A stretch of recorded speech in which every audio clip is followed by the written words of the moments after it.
सामाजिक कार्यकर्त्या अंजली दमानिया यांनी काल अशोक खरात सोबत अनेक नेत्यांचे फोन कॉल झाले असा दावा केला होता। एकनाथ शिंदे, रुपाली चाकणकर, सुनील तटकरे यांच्यासोबतचे खरातचे फोनवरून चर्चा झाल्याचं देखील दमानियांनी म्हटलं। यानंतर शिवसेनेचे नेते प्रकाश महाजन यांनी अंजली दमानिया यांच्यावरच निशाणा साधलाय।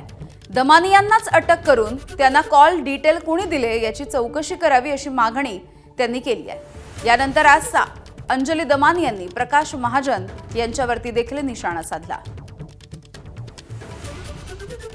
त्यांना जे 17-18 कॉल झाले त्याच्यातले 10 कॉल इनकमिंग आहेत अशोक खरात आणि त्यांच्यामध्ये झालेले आणि 7 आउटगोईंग आहेत। हे तिला डिटेल्स मिळाले कुठून? जर असे जर अंजली दमानियाला मिळत असतील तर हे अशा पद्धतीचे कॉल तर दुसऱ्या कुणाला मिळू शकतात। खरं म्हणजे अंजली दमानियालाच कस्टडीत घेतलं पाहिजे। उद्या कुणी कुणाचे कॉल काढेल, सगळ्यांचं खाजगी आयुष्य उद्ध्वस्त होऊन जाईल।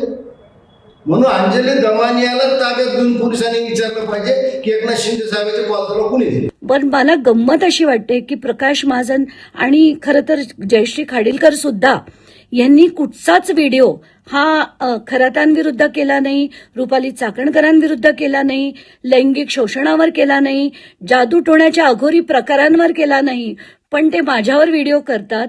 असो, मला काही फरक पडत नाही। मी जे काम करीन ते कायद्याला धरूनच करीन आणि तसं मी केलेलं आहे।